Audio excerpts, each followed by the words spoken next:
Well, hello and welcome to In the Growth Space. This is the show for business leaders who have a hunger and thirst for growth without compromising their values or their priorities.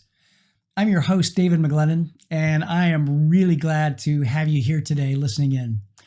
I like to share stories on the podcast of growth around business, teams, and personal growth. And I love talking with people who have gone on their own growth journey and who I really want to learn from. I say this all the time on the podcast, but what I wanted to do with this episode is do a Q&A and answer some questions that I've gotten over the course of the last several months. I've captured some questions from our inner circle members and also from our listeners, and I just thought that some of these would be helpful for the audience, for you.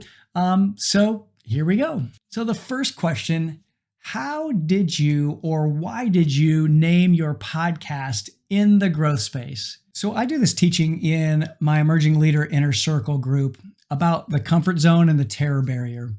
And it's based on what we know from human psychology and our conscious and subconscious mind.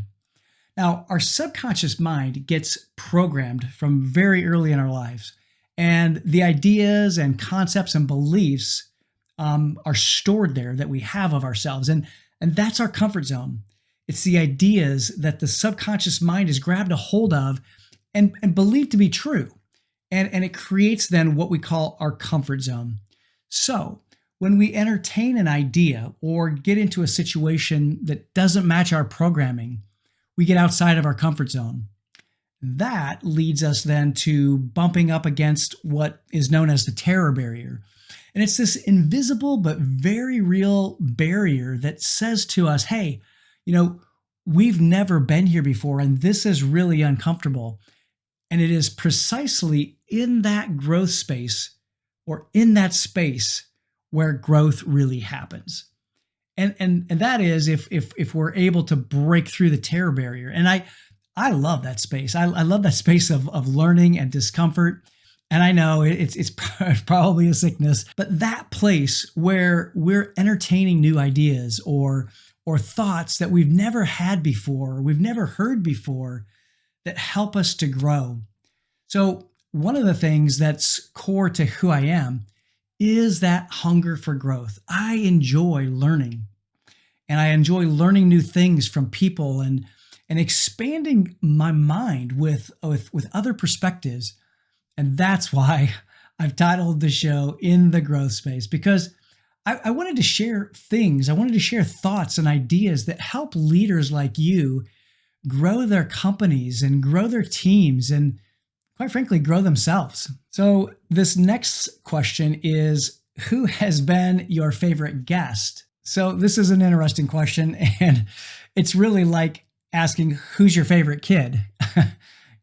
They're all great, and they've all been great. And I've loved my conversation with everyone, and everybody that I've had on my show has been amazing. So I guess probably I'm copping out on this one because I really don't have a favorite. I really, truly enjoy all of my conversations, and I've learned something from each one of them. And so that's what I hope for you as well. So this next question that I have is, what started you on your growth journey? And where are you growing right now? Well, honestly, that's an interesting question. And as I think about it, I'd have to say that my dad and his dad, my grandfather, they were both very growth-minded, and they were always wanting to learn new things, and they were always wanting to try new things, and they were huge influences on me. So I would say those are the two people that probably had the biggest influence on me. And, many of you probably know that I was a partner with my dad for nearly 20 years before he passed away in 2003. But one of the things that put me on a growth trajectory was the fact that after his death, it was a huge blow to me. I mean, he was my friend, he was my dad. He was my business partner, and it happened so suddenly, and I wasn't prepared to take over the business and actually to take over the mess that our business was in because we had some outside influences and outside things that outside of our control that were happening. But when I made the decision to take a job at a very large insurance broker here in Pittsburgh, I started the painful growth process. I learned how to meet people in a new environment that I've never known before, and to network and to create new relationships. And I learned to, quite frankly, get outside of my comfort zone. I mean, a lot. and learning to drive in Pittsburgh is a challenge in and of itself. If you've ever driven in Pittsburgh, you know exactly what I'm saying. I had to learn even a new dialect. Pittsburgh people speak in a different way, and they had some unique words for things that that I never heard when I was growing up. So I had to learn a whole new map in my mind on getting around. So essentially, at 40 years old, I was starting over. And this, I believe, was really the beginning of one of the biggest growth journeys of my life, and that was the catalyst. So this next question is, what's been your favorite book over the last year or so? And this question is a lot like the favorite guest question, but I do have some books that have really impacted me and my thinking and really my growth. So the first and probably more recent book is by Dr. Benjamin Hardy and Dan Sullivan. And it's called Who, Not How. And that was really instrumental in changing my thinking about being a solo entrepreneur and a coach and consultant. And the ideas and tactics in this book led me to hire my first virtual assistant to do this podcast and the social media posting for it. Now, another book that really helped me to learn and grow was Atomic Habits by James Clear. I mean, this book and The Power of Habit by Charles Duhigg are so great at helping understand our human behavior. And I thought that Atomic Habits was really, really practical with how he taught creating new habits and extinguishing old habits. I could go on in more depth about this book, but I definitely would highly recommend this one if you want to get different results and need to establish new habits. And then lastly, the last book that I'll mention here is Hero on a Mission, and it's by Donald Miller. I really like the way Donald Miller writes, and I loved his book, The Story Brand. But Hero on a Mission is really all about living a meaningful life. And I gotta say, there's some really practical exercises that he lays out to help you become the hero of your own story. For example, he has you write out your eulogy so that you begin to frame your decisions and your focus around what you want people to be saying about you when you're not on the planet any longer. That was just incredibly powerful. And I mentioned this book probably because of the recency effect, because it's one of the last ones I've read. But along the same topic, I have to mention John Maxwell's book, Intentional Living. That has been probably one of his most impactful books for me. And to be honest, I have 5 books sitting next to my reading chair down here on the floor that are next up after I finish my current book. And I really attribute my hunger and thirst for reading and growth to my dad. As a matter of fact, the chair that I sit in to read and to do my morning ritual, it's his chair. It's my dad's chair. And it's been, recovered many times, but it's the chair that he would sit in, and I would see him reading and he was such a huge reader. He had several books going at the same time, so I know that's what has impacted me in my reading. So this question came in from one of our members of our inner circle, and they asked, who is your coach? So right now I have 2 coaches. Paul Martinelli is coaching me one-on-one. Matter of fact, as I'm recording this, I just finished a coaching session with him. And I have to say that I really love having that one-on-one contact and that level of coaching by a multimillionaire who has built and grown 7 multi-million-dollar businesses. That has been so incredible. Paul also co-founded the John Maxwell team. So he was the guy that gave John Maxwell $1 million check of his own money. And that team then grew to over 30,000 certified members in 162 countries. Now, my second coach has been coached by Paul, and his name is Andy Hall. He's been collaborating with me on Turning Point, so you may have seen him in some things that I've been doing online. And what's interesting about Andy is that his style is very different than Paul's, but he helps me to think about things in my business by really how insightful his questions are for me to think into and to consider. Then on top of those two one-on-one coaching, I'm also a part of two mastermind groups. One is Paul's, and the other is a group of global leaders from Europe and North America. And I am incredibly committed to being part of a mastermind because it's got to be one of the most dynamic forces of change and transformation. And if you're not in one, I would highly recommend it. There's something really magical that happens when the group is processing an issue for one of the members. Then out of the blue, seemingly anyway, you can get this thought, or it's an answer to an issue you've been thinking about or wrestling with. And just as a side note, we at Impact Leadership Consulting do have an executive inner circle group that's going to be starting in May. So if you would, like to try out a mastermind group and find out what it's like, just email my team at admin@davidmcglennen.com, and we'll get you all the details and the info to sit in on a session.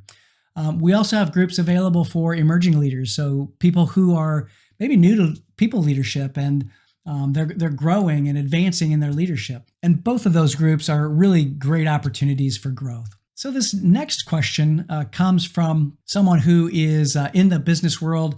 It's a president of a company. And the question is, do you think a good culture can outpace inflation and labor costs? My answer to that is yes, I do. And I guess here's why I say that.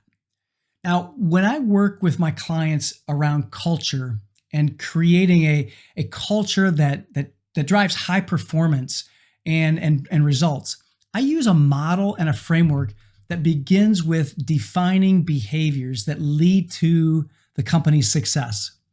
So with that in mind, there is a behavior that many of my clients have articulated in their cultural way that we have titled Find a Way. And so that behavior of finding a way, that one behavior, along with some others that I can think of, really opens up the possibilities of overcoming these great challenges because we're asking better questions. And if our people are exhibiting this behavior of finding a way, and if you as the business owner and leader are also using this behavior, you're going to find a way to outpace inflation and outpace labor costs.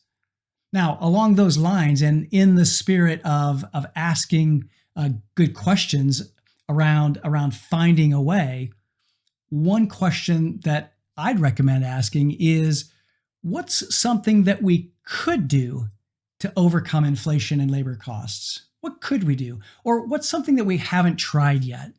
So as by articulating behaviors that lead to your success and then creating a mechanism to practice them every day, you're going to be able to overcome these challenges of inflation and labor cost issues and retention because you have practiced the behaviors to do it. This next question is one that I really love.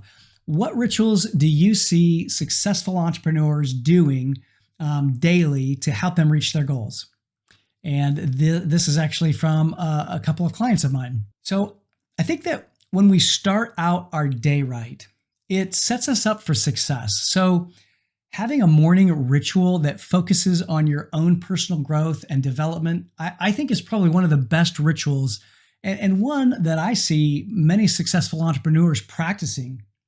Now, the other practice that I see successful business leaders doing, it reinforces what Napoleon Hill talks about in his book, Think and Grow Rich.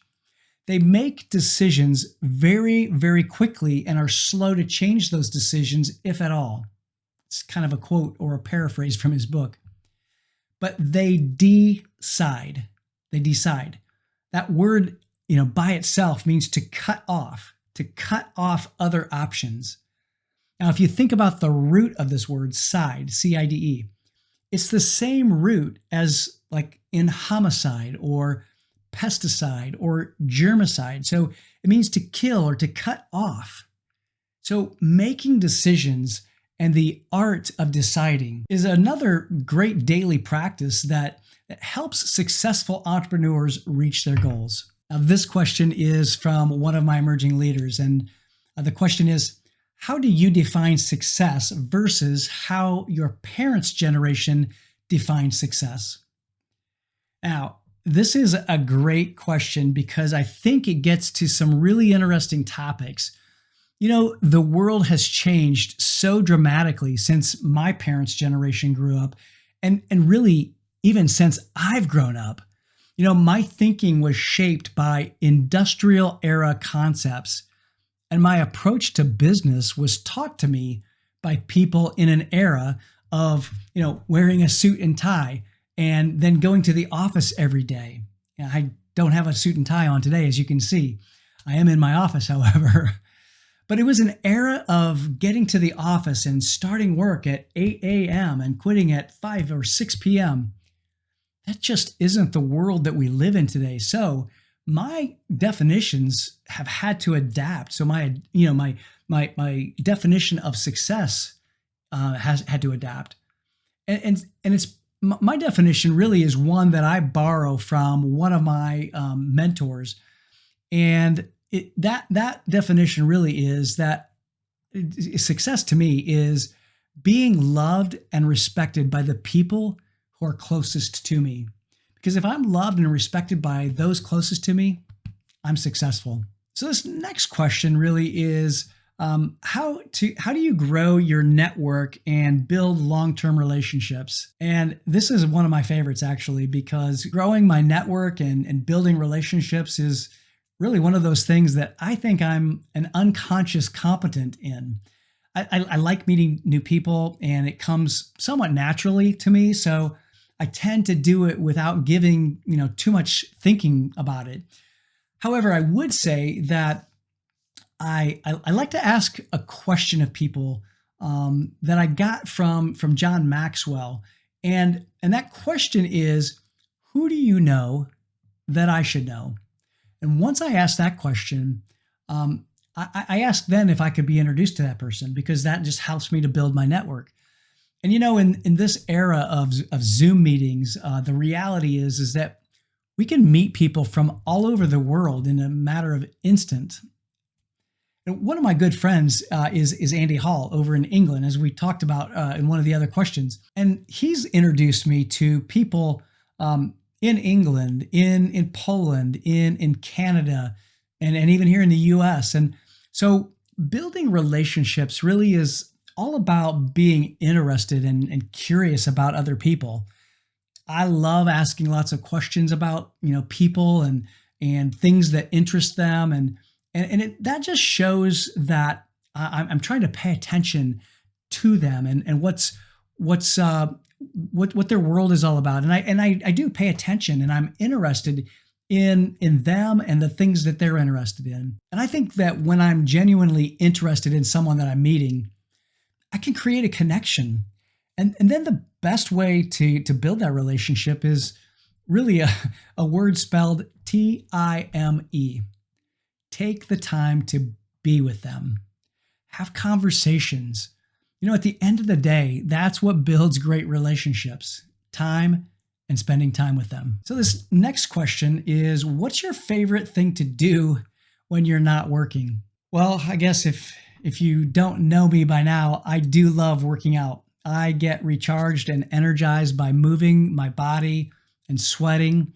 And I used to participate in triathlon, and that sport taught me so much about endurance and persistence. And it really helped me to just transform my mind to become someone who exercises and someone who takes care of my body. But getting outside in nature and exercise is really one of my favorite things to do.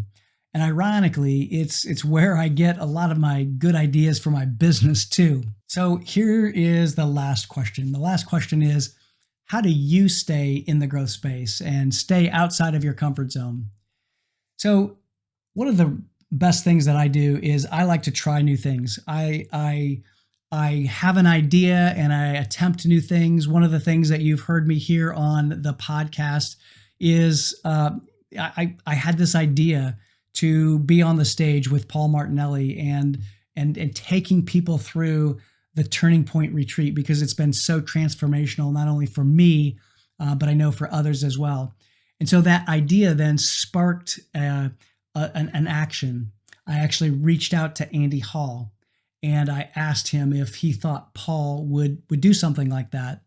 And so then he helped me to facilitate the next step. And I reached out to Paul. And so I in order to answer this question, I like doing new things and I love creating things from nothing. I mean, our Emerging Leader Inner Circle group was just an idea. It really came from an organization who wanted to impact their culture, but yet what they saw was when they looked around the table, they recognized that there was not a confidence in the people around the table that they could actually lead the culture and really take the culture and be the torchbearers of that culture. So together, we created the Emerging Leader Inner Circle. It's a dynamic, it's a program that we're able to take emerging leaders who may be new to people leadership, maybe they're new to personal growth and personal development, and we can take them through a process of helping them to learn to communicate, helping them to change their mindset. Maybe even for the first time, they can think into their own purpose, their own dreams, their own vision for their life and their leadership, and actually even create some things for themselves that they never even thought were possible. So it's a safe space in a group environment virtually, and we literally have people from around the world who are part of it. In order to keep myself growing, I love just being in that land of possibility and thinking of new ideas, ways that I can serve leaders, the ways that I can create value for CEOs and business owners, especially those who are in the process of handing off their companies, their babies, so to speak, to the next generation, because I know what that's like. I did not feel like I was prepared for that taking over of the business. And so I think that's probably why I am so passionate about emerging leaders and then also helping those executives, those founders of companies to help their people be ready to take over from them when the time comes. One other thing that I would just say that I do is I purposely get around people who are smarter than me. They have higher thoughts than I think. They have bigger realm of expertise, and that helps me to think bigger. It helps me to think differently. And quite honestly, just being around Paul Martinelli, being around my mastermind group, those people help me to think differently. They help me to think bigger.